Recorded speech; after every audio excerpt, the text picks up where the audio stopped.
Olá, senhoras e senhores ouvintes do AleatórioCast, eu sou o Pedro e sejam bem-vindos ao primeiro episódio do AleatórioCast de 2022. Meus caros, depois de tanto tempo nós voltamos. Voltamos não a fim de ter uma sequência diária, ou seja lá que sequência for. Mas aqui eu prometo a vocês fazer mais episódios. Isso porque eu tenho muito a dizer. A vida é muito curiosa porque, com o passar do tempo, as coisas mudam.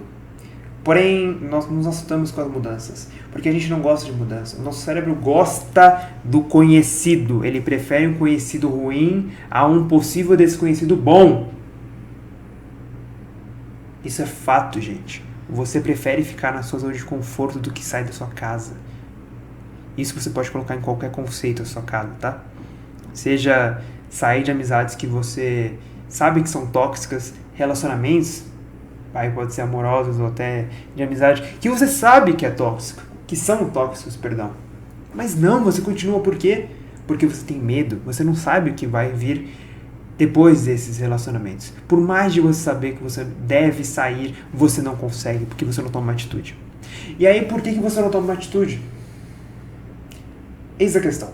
E um dos motivos de você não tomar a atitude é porque você não tem noção do caminho que você irá enfrentar.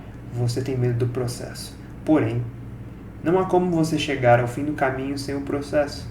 Não há como você chegar ao topo da montanha sem escalá-la. Não tem como. E por mais que você na internet, você deve ter ouvido falar várias vezes que este mundo é mundo de fantasia, de likes, etc. E em parte é verdade, porque muitas vezes você inconscientemente olha para a vida de pessoas que não importa, tá? Se são famosas no sentido de viajar muito, ou se tem muita sabedoria, ou se tem muito dinheiro, e você só olha o resultado, porque elas só mostram o resultado, elas não mostram o processo que as fez chegarem lá. E por que elas não mostram? Porque elas são malvadas? Não! Muitas vezes não. Muitas vezes não, porque elas nem sequer pensam em mostrar os processos, porque são coisas muito pessoais. São batalhas que as pessoas lutam e travam espiritualmente ou até mesmo fisicamente, no sentido de ter que passar por problemas, gente. Todo mundo passa por problemas. Porém, quando você vai vender a sua casa, você vende a sua casa falando os pontos negativos ou positivos para o comprador? Positivos, não? Então, exatamente isso. Você tem que vender o seu peixe, a sua casa. Você não vai falar que a sua casa tem um furo no piso. Não. Você vai falar que a sua casa tem um conceito aberto. Você vai falar que a sua casa ela foi muito bem projetada por um arquiteto XYZ. Certo? Então, portanto, a gente tem que passar pelas mudanças. E a gente tem que enfrentar os processos. É muito difícil enfrentar processos. Isso é fato. Porém, se você ficar parado, a vida vai rolar. Se vocês nunca ouviram falar dessa música, procurem. Se chama O Tempo Não Para, do Cazuza. Música brilhante. E essa música dizia que ele estava cansado de correr na direção contrária, sem pódio de chegada ou beijo de namorado, que quer dizer algo como espécie de recompensa, certo? E dizendo que se você achar que ele está derrotado, saiba que os dados ainda estão rolando. Por quê? Porque o tempo não para, meus caros. Isso para os dois lados da moeda. Tudo uma faca de dois gumes em certo ponto. Eu sei que essas minhas ideias estão meio vagas, mas o que eu quero dizer aqui é: enfrente os processos para você enfrentar mudança na sua vida. Gente, não dá para passar por mudança extraordinária sem processo, cara. Se você é uma pessoa religiosa, não pense que Deus vai colocar na sua vida algo como um instalar de Deus que vai fazer você chegar na mudança, porque Ele pode te mostrar o caminho, porém Ele não vai fazer a decisão para você. E se você não é religioso, pense comigo, caso venha uma oportunidade na sua vida, que o acaso, ou para os religiosos Deus pôs na sua vida, veja, você não vai ter ninguém que tome a decisão por você. Isto tem a ver com Kant. Kant dizia que a minoridade era quando o indivíduo não consegue ter a maioridade, ou digamos assim, a maturidade de usar da sua liberdade para decidir as coisas da sua vida. Ele precisa de mentores, ele precisa de tutores, ele precisa de pessoas que façam as coisas por ele. Ele precisa de um médico que tome as decisões para ele, ele precisa de um youtuber que tome as rédeas espirituais para ele, ele precisa de um livro que tome as rédeas econômicas para ele, ele precisa de mentores e tutores. Porém, não é errado ter mentores e tutores. O problema é que eles não tomam a decisão por você. A sua minoridade quer dizer que você não tem a maturidade de tomar decisões e sofrer e arcar pelas consequências das decisões as quais você tomou. Se você, por exemplo, escolhe fazer faculdade de economia porque o seu irmão falou que faculdade de economia pode ser que dê dinheiro no futuro, né? Porque ele viu um anúncio em XYZ lugar que, sei lá, estão contratando analistas financeiros.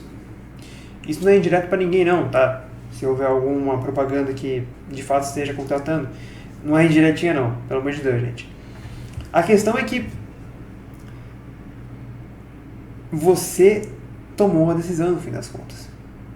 Porém, no seu inconsciente imaturo, você culpará, caso você não tenha gostado da faculdade de economia, claro, o seu irmão. Por quê? Porque ele decidiu, entre aspas, por você.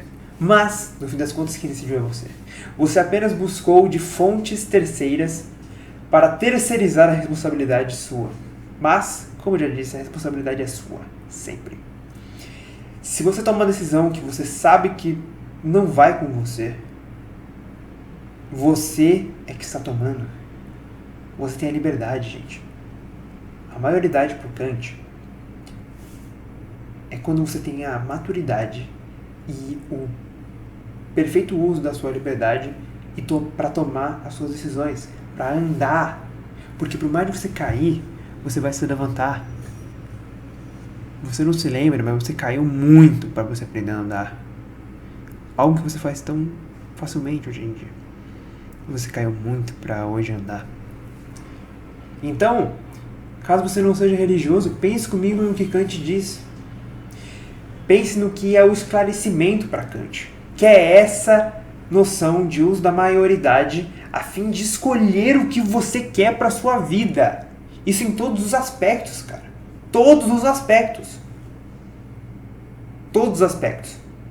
E minoridade é isso, é a imaturidade, é a covardia que as pessoas têm em não escolher as coisas para a vida delas por elas. Ou seja, não ter a responsabilidade e a maturidade emocional, física e espiritual de tomar as decisões, as rédeas da sua vida. Alguém vai tomar as rédeas por você caso você não faça isso. E talvez o seu tutor não seja o cara que vai te levar para o caminho que você queira. Porém, como já dizia Alice no País das Maravilhas, quando você não sabe para qual caminho vai, qualquer caminho serve. E aí, beleza, aí você pode me falar, beleza, Pedrinho, você passou um belo dizer sobre mudanças e processos, envolvendo até um pouco de religião, um pouco de filosofia, beleza. Mas como? Você passou só um know-how. Perdão, você só passou um know-why, você não passou um know-how, ou seja, você passou o porquê, você não passou o como. Como vou fazer isso? Meus caros, o pescador só ensina a pescar, ele não pega o peixe para você. Quer dizer então que você está abandonado? Não! Mas quer dizer que, independente do que eu falar aqui, não vai aplicar para a sua vida. Não vai aplicar para a sua vida. Em primeiro lugar, as ferramentas que eu uso são diferentes das suas. Imagina aquele brinquedo onde você tem certos buracos na mesa, com certas formas, como círculos, triângulos e quadrados, e você tem a sua peça. Eu posso dizer que, veja, só você pegar a sua peça e colocar no buraco do círculo. Mas se você tiver Mas por que eu estou falando isso? Porque a minha peça é um círculo. Mas se você tiver um triângulo, não adianta você tentar enfiar no círculo. Não vai entrar. Não vai entrar, gente. Esse é o ponto. Você tem que entender quais são as suas ferramentas. Como vou fazer isso, Pedro? Como? Refletindo sobre a sua vida. E isso é um ponto muito difícil para muita gente. Tem gente que é muito extrovertida, tem gente que não quer parar para pensar sobre a vida porque é agoniante. De fato é em certo ponto. Porque você muitas vezes tem noção de que você está em caminhos que você sabe que vão te guiar para o caminho da imprudência. O caminho que não é o que você quer para sua vida. E por que você está nesse caminho? Acaso do destino? Que foi o que te levou? Você nem chegou a pensar a respeito disso. E aí você, beleza, notou que você está no caminho errado, caminho que você não quer. Esse é o primeiro passo. O primeiro passo é você notar que você está no caminho errado. Qual o segundo passo? O segundo passo é tomar atitude. Não é ficar... Ai, meu Deus, eu estou no caminho errado. Não, pare de ruminar a respeito da sua vida. Não tem como. Você tem que tomar uma atitude. Mas beleza, não é tomar atitude também sem prudência. E o que seria isso? Refletir sobre isso. Refletir sobre as pessoas que estão na tua vida. Gente, eu já fiquei em alguns momentos que me foram muito dolorosos. De perceber que pessoas na minha vida, que eu chamava de amigos, não eram. E você vai me dizer, ok, o que é um amigo? Eu posso te dar vários N conceitos do que é amizade. Mas, só para te esclarecer um pouquinho, na minha visão imatura, e que provém de tutores, é claro, mas um pouco do meu pensamento, a amizade é aquela pessoa que você consegue ser você mesmo. Muito bonito isso, né? Mas o que eu quero dizer com isso é o seguinte, você, somente você sabe quais são as pessoas que você consegue ser você mesmo. Sem amarras sociais. Todos temos amarras sociais, gente. Isso é fato, cara. Muito triste a gente tem que usar essas amarras sociais, mas a gente tem. Então, as máscaras sociais, que também pode ser usado esse conceito da psicologia, elas são necessárias, gente. Todos usamos máscaras. Porém, há vezes que você, como certas pessoas, fica sem as suas máscaras. Consegue ser você mesmo. E essa a relação que você tem que, na minha visão, chamar de amizade e valorizar. Então, refletir sobre quais são as pessoas que você consegue ser você mesmo. É difícil. É doloroso, porque muitas vezes você vai ver que você chamava antigamente, você pensava que você tinha uns 10 amigos, mas na verdade você tem 2, 3. É duro? Muito duro. Porque você... Não quer dizer que você não gosta da pessoa, gente.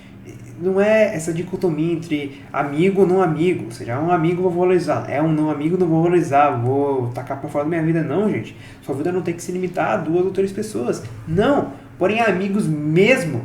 São aqueles mais próximos, mais íntimos de você. Há uma camada de proximidade sua na sua vida. Imagina que é como uma circunferência. E então, tem várias divisões nessa circunferência. Imagina uma cebola, mais fácil. Imagine que o centro da cebola é você. E, bom, tem a primeira camada externa. E essa primeira camada externa, muito próxima de você, são seus amigos. Porém, veja que essa camada é pequena. A próxima camada são seus quase amigos, mas pessoas que você ainda tem algumas amarras sociais, mas que você considera muito. Isso não quer dizer que só porque elas não estão na primeira camada externa que você não deve valorizá-las. Não! Isso quer dizer somente que você não consegue ser você mesmo. Mas não quer dizer que você não tem que valorizá-las. O que eu quero dizer com isso, gente? Não há dicotomias nesse mundo. Geralmente dicotomia, ou seja, um extremismo, é um lado da verdade que ficou maluco. Isso em todas as áreas, gente. Eu vou dar um exemplo. O comunismo é um lado da verdade que ficou louco. E qual é o lado da verdade? Igualdade. Gente, eu não conheço ninguém que defenda a pobreza. Eu não conheço ninguém que defenda a pobreza. E se tiver, esse cara tem algum problema, porque, cara, nenhum humano defende a pobreza. Isso não existe. Porém, Eles pegaram esse lado da igualdade somente e romantizaram e criaram uma verdadeira ideologia sobre igualdade. Uma ideologia fantasiosa que não funciona. Já foi provado isso, tanto experimentalmente quanto teoricamente. Pois bem, outro lado da verdade, que foi levado no extremo, e se tratando de política ainda, eu devo ter mexido com os camaradas socialistas, ou comunistas, enfim, mas agora eu vou mexer com os camaradas ancapos. O anarcocapitalismo também é um lado da verdade que ficou maluco, que é o lado direito libertário, certo? É o lado da liberdade, é o lado do laissez-faire, não sei como fala isso em francês, perdão, mas é o lado do capitalismo raiz, é o lado da liberdade, da economia muito em voga hoje em dia. Porém, isso também é um lado que, se você estudar um pouco mais profundo, você vai ver que é errado, não funciona, gente. Por que não funciona? O comunismo muita gente já sabe por que não funciona. Mas por que o anarcocapitalismo funciona? Gente, uma ideologia que prega que não haveria governo é por si só uma utopia, como o comunismo. Você dizer que a Terra vai ser dividida em frações iguais, é um romance, isso não existe, gente. Porque quem vai vigiar se a Terra está de fato fracionada em frações iguais para X pessoas? Haverá, portanto, uma oligarquia no poder. Mesma coisa no anarcocapitalismo. Como a gente chega no anarcocapitalismo? Alguém vai ter que instaurar o anarcocapitalismo. Então vai vir uma espécie de salvador, de messias. E só aí já é uma espécie de romantização. Mas isso não é o maior problema. O maior problema mesmo é que, analisando como filosofia política, uma ideologia que prega que não haveria governo é uma utopia. E isso porque o homem não funciona assim, gente. Em todas as sociedades houve governos. Talvez não idealizados na estrutura Estado, mas os governos, as tribos. Vamos analisar a estrutura das tribos. Nas tribos, por exemplo, as do Brasil, você tinha, de uma maneira bem porca e superficial que eu estou olhando, tá, gente? Você tinha ali o pajé, certo? Que era o líder e o curandeiro, certo? E você tinha o cacique. Perdoe-me se a ordem está equivocada, talvez esteja. Mas você tinha também o cacique, que era digamos que o líder da tribo de fato. E essas duas pessoas, elas tinham responsabilidades, porém elas eram uma oligarquia. Elas eram o governo, gente. Elas tinham poder. As pessoas romantizam muito os indígenas e coisas assim. Mas é um exemplo, gente, que as sociedades antigas já tinham isso. O homem tem isso por primazia, gente. Líderes existem. E eu sei que o anarcocapitalismo diz que líderes existiriam, porém líderes privados e tal. Gente, isso é uma utopia. Você está vendo que é uma romantização. É um lado da verdade que ficou maluco. Esse é o extremismo. Então, aqui eu já desmenti, pelo menos no meu ver, pode alguém me desmentir, eu estou sempre aberto a novas opiniões, eu nunca penso que eu estou 100% certo, não, é só no meu ver, com o meu conhecimento de hoje, essa é a minha visão. Então se alguém tiver algum ponto a acrescentar e que me desminta, maravilha, eu quero aprender com o seu ponto, eu quero que você me desminta mesmo, eu quero que você venha e fale, Pedro, está errado por isso, beleza, eu vou ouvir você. A gente vive uma sociedade que você tem que tomar cuidado com cada palavrinha que você fala, porque uma palavrinha que soe, que não seja muito politicamente correta, você já vai ser cancelado, né? Isso é fato, gente. Mas aqui eu quero, então, levar em conta essas dicotomias. Por quê? Porque dicotomias não existem. São utopias no nosso mais íntimo id. Do nosso mais íntimo abranger utópico. Da nossa mais íntima imaginação. A gente imagina coisas boas assim, gente, muito fáceis. Eu queria muito que o anarcocapitalismo fosse uma forma, ou que o comunismo fosse uma forma de fato funcional. Seria muito bom, gente. Seria muito bom olhar pra rua e não ver mais pessoas dormindo na rua. Não vendo mais crianças morrendo de leucemia. Não vendo mais tortura. Sabe? Essas coisas que dão às vezes um desânimo, cara. Sobretudo se você vê muito programa de televisão. Porque só passa isso. Se você vê muito disso, você fica desanimado, cara. E você tem menos vontade ainda de mudar. Porém, saiba que por mais a imprensa tentar te vender apenas o ruim, porque o ruim chama a atenção do ser humano, por isso que você tende a geralmente se lembrar dos problemas da sua vida apenas e não das coisas boas que você passou. Você tende a focar somente no ruim. Isso é o porquê você vê, se você vê muito noticiário, você vai ficar com medo de sair na rua. Isso também é o porquê de você, muitas vezes, num momento ruim, olhar para sua vida e falar, meu Deus, eu só vivi desgraça. Não. Você viveu momentos muito bons. Até nos piores momentos. Se você está aqui, você viveu momentos bons. Por quê? Porque você viveu. Eu fui tacado no lixo pelos meus pais. Tá bom, você está aqui, você está vivo. Isso é um ponto bom. É cruel falar isso? Em certo ponto. Mas em certo ponto não, porque é verdade, você está aqui. Se você está contando essa história, você está aqui. Isso já é um ponto bom. Então veja que até nas piores coisas nós conseguimos tirar coisas boas. Então voltando ao ponto da dicotomia, né? Das coisas ruins, você tem muita coisa boa, gente, na internet. Muitos tutores que podem te ajudar a tomar decisões. Mas no fim das contas, a decisão é sua. A decisão é sua. Se você vai tomar as rédeas da sua vida ou não, a decisão é sua. Porque é muito mais fácil, gente, você ser um covarde. Você não tomar as rédeas da sua vida. É muito mais fácil, cara. Porque você vai sempre ter alguém para responsabilizar. Para terceirizar a sua responsabilidade. Seja no governo, seja na sua mãe, no seu pai, no seu irmão, no seu youtuber, seja no seu amigo. Não interessa. A covardia é mais fácil. É mais fácil ser menor. Quanto mais você quer... As pessoas querem muito crescer na vida, né, gente? Porém, para você crescer na vida, não é tão simples assim. Como eu disse antes, Deus não lhe dará um estalar de dedos e você crescerá na vida, não. Você passará por processos. Processos são difíceis. Então saiba que sempre que você pedir, não interessa se for espiritualmente, caso você for religioso, certo?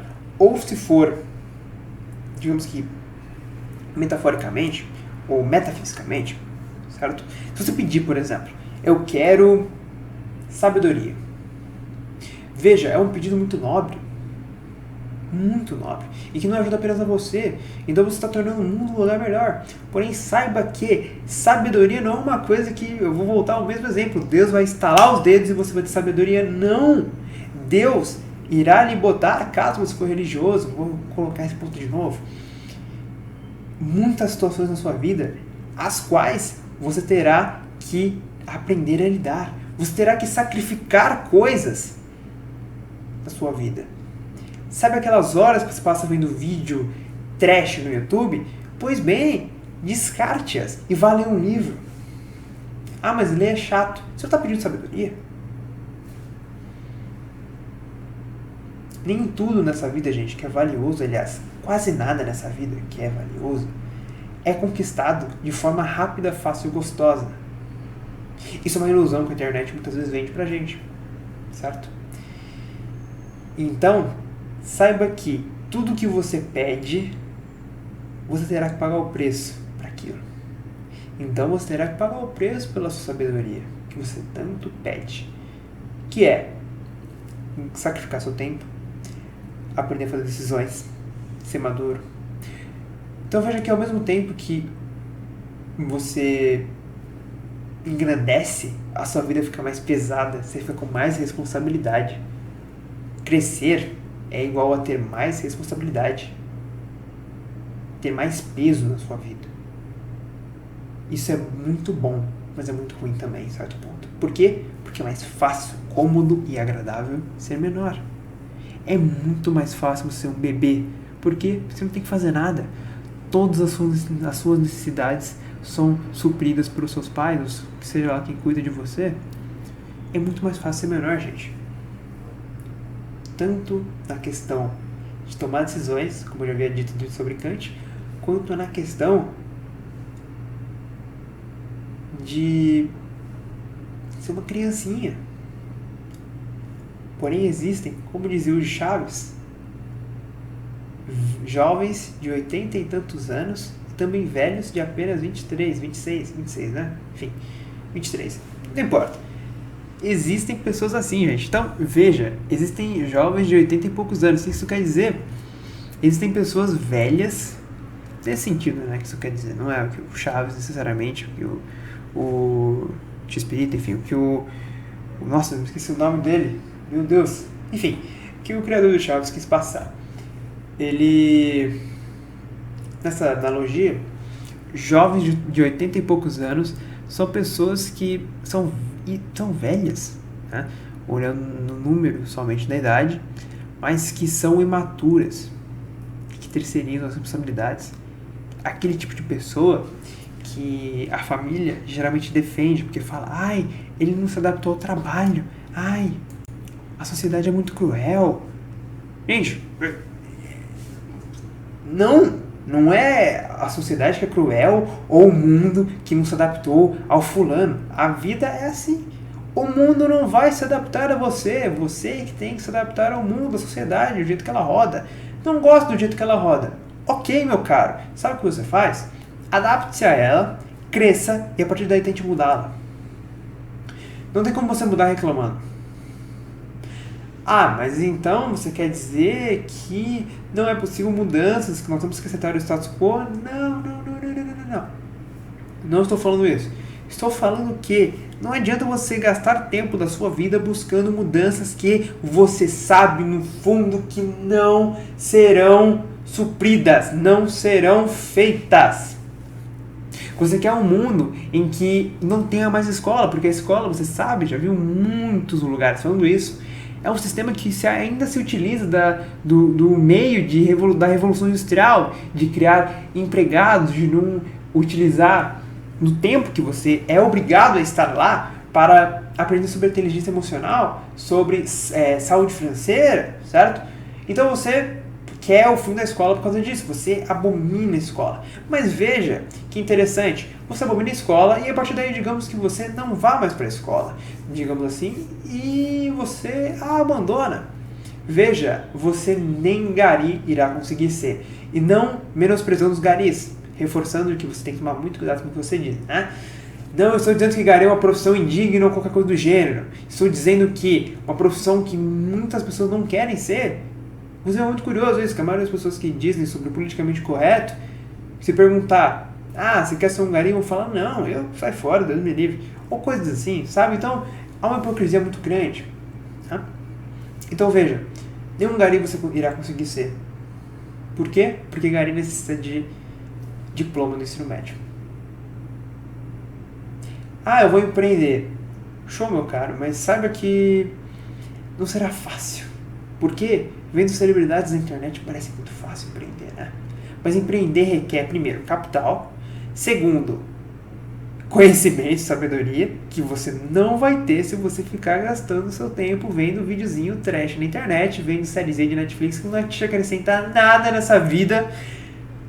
E veja que eu não estou falando para você não ver sériezinha no Netflix nem vídeo trash. Não estou falando isso. Não vão para extremismo. Não estou falando gaste todo o seu tempo ou nunca mais veja. Não. É administrar o seu tempo. Mas, voltando ao ponto, para empreender você irá precisar disso tudo, disciplina, etc. E uma coisa, risco.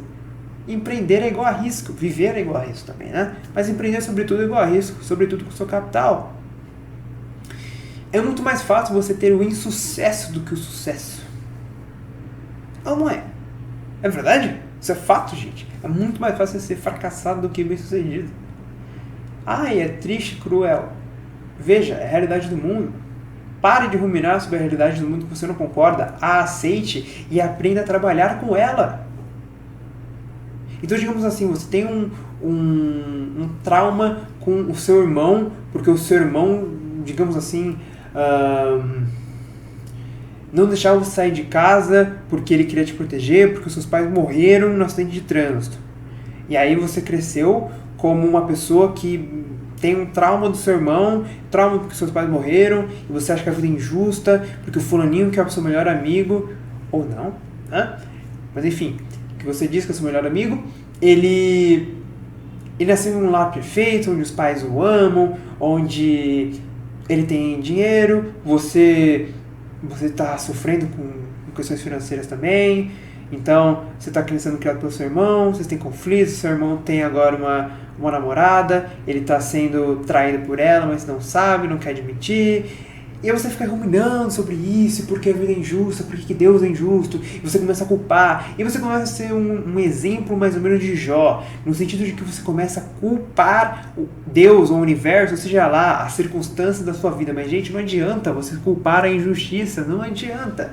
Se você é religioso, sobretudo se você é cristão ou judeu, você segue a religião judaico-cristã, sabe que a injustiça vive no mundo dos homens, no mundo da terra. A justiça vive no reino dos céus. Essa é a justiça que nós buscamos, certo? Então não adianta você reclamar sobre as injustiças deste mundo, gente. Não adianta, cara, não adianta.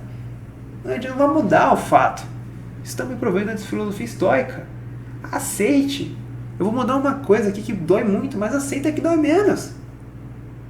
Não adianta você ficar ruminando sobre esses fatos, gente. Eu tenho trauma com meus pais, eu tenho trauma com o irmão, com meus amigos, com amor. Cara, não vai mudar o fato. Não mudará a realidade. Vou dar um exemplo que é muito mais simples de entender. Eu tenho trauma com meus pais, porque meus pais me abandonaram num orfanato, e a partir daí eu fui adotado, mas fui abusado e coisas do gênero. E aí eu tô hoje, consegui fugir de casa, comecei a trabalhar, tá, você tem uma vida difícil, de fato você a tem, mas veja, você ao menos está vivo, que já é um ponto, tá? Segundo, você tem como mudar o passado? Não, as suas dores são uma escola e não uma prisão. Aprenda isso também. A partir daí, você começa a plantar a semente da sua mudança. E isso tudo é um processo de reflexão, gente. Que dói muito, que é difícil. Dói muito você ficar pensando nessas coisas. Por isso que muitas vezes, essas dores, nós tentamos fugir delas. Porém, relembre-se de uma frase que o Jung diz, o famoso psiquiatra Carl Gustav Jung, que fundou a psicologia analítica. Ele dizia que se nós virarmos as costas para o problema, ele irá nos atacar por trás. Então, pense comigo, se você virar as costas para os seus problemas da vida, eles vão lhe atacar quando você menos esperar. Então, os encare, por mais que eles sejam grandes. Pense que como Davi pensou quando enfrentou o gigante Golias. O gigante Golias, ele era grande, porém, ele era fácil de acertar. Ele era um alvo fácil, por mais de ser grande. Então, pense sobre essa óptica, sobre essa perspectiva. Pense que não será fácil você refletir sobre essas coisas da vida, mas esse é o primeiro passo. Entenda suas dores, saber que elas são uma escola e não uma prisão. E a partir daí, colher a vida que você quer, tomar atitudes. Colher no sentido metafórico. Plante abacaxi e você colherá abacaxi. Se você plantar uva, você não colherá abacaxi, você colherá uva. Então, simples. Um conceito bíblico simples, mas que é verdade. E não acredito na Bíblia, ok? É um princípio que funciona do mesmo jeito, gente. Se você conviver com pessoas que sempre querem ser menos, ser pra baixo, e ficar reclamando da vida, e falar mal dos outros, sabe? Essas pessoas que te puxam pra baixo, você vai ser puxado pra baixo também. Perdoe-me, eu falei que te puxam pra baixo. De fato elas te puxam pra baixo, mas elas te puxam pra baixo por quê? Porque você é próximo delas. Quando você está próximo de pessoas assim, não tem como você fugir, gente. Você será de fato puxado por essas pessoas. Então pense sobre as suas relações, sobre suas dores. Por mais de doer muito, cara, pensar sobre dores, relações, essas coisas que a gente tenta sempre fugir. Pare um pouco Pensa a respeito disso. E a partir daí, plante o que você quer da sua vida. Eu não sei o que eu quero da minha vida. Você pode não saber no sentido último. Ou seja, você não sabe o que você quer como última coisa. Porém, você sabe o que você quer para a sua vida. Você sabe o que você quer mudar na sua vida. Em muitos pontos. Sejam questões como alimentação, sejam questões como a forma como você gasta seu tempo, suas atividades, os seus relacionamentos, a forma como você fala com as pessoas, não importa. Você bebe mais água, que seja, você sabe o que você tem que mudar para melhorar a sua vida. Então você tem que começar a plantar isso, gente. Pensar em estratégias e começar a aplicá-las, mas vá um passo de cada vez. Não queira subir a montanha de uma vez. Escale a montanha, degrau por degrau. Perdoe-me, rocha por rocha. Degrau por degrau seria escada. Escale a montanha, rocha por rocha. Será difícil, em certo ponto, até você pegar a prática. Não será gostoso, mas será efetivo. Então saiba disso, gente. Esses são os princípios para você começar a pensar sobre mudanças na sua vida. Primeiro eu queria pedir desculpa caso as minhas ideias tenham ficado um pouco vagas. Eu sei que esse vídeo ficou um pouco longo. Espero que não tenha ficado um pouco difuso. Eu falei sobre o que estava no meu coração, certo? E eu espero que a gente consiga ter mais episódios durante esse ano. Que você tenha um ano de 2022 abençoado, um ano incrível, um ano maravilhoso, um ano de muito aprendizado, muita sabedoria, muita paz, muita serenidade, muita segurança, muita saúde. E é isso, gente. Muito obrigado. Caso tenham gostado e caso tenha te agregado alguma coisa, deixa um like no vídeo, deixa um gostei, compartilha, se inscreva no canal. Eu vou postar mais vídeos, eu garanto. Então é isso, gente. Um abraço e até a próxima.